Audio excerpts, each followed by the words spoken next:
Dr. Alyssa taught me a lot about boundaries in a way that I'd never thought of before. Because as a child, I did not have a lot of power or ability to even know what it meant to consent or not consent to things. Didn't understand where I began and where I ended in my body.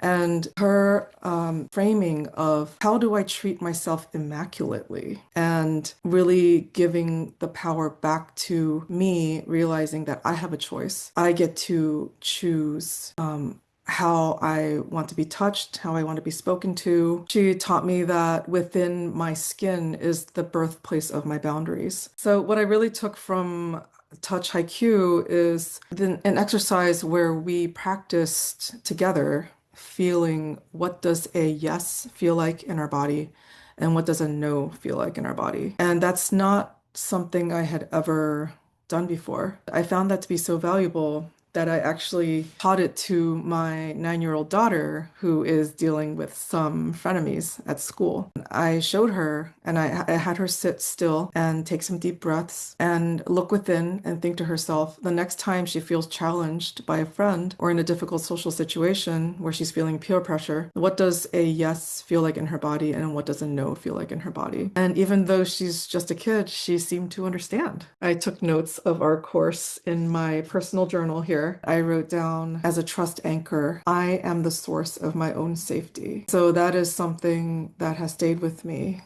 in the months since I've taken Touch IQ Lab. The other powerful reminder from Dr. Elisa is when she says, stay with yourself. Because for someone like me who is just perfectionistic and overthinking and really hard on myself, it's really easy to self-abandon. And without even thinking, just push my own needs aside for the sake of others, often at a very high cost to my own health and body. So if you ever have the chance to work with Dr. Lisa and Desire IQ and any of her offerings, I highly recommend it. She has a very soothing voice and presence.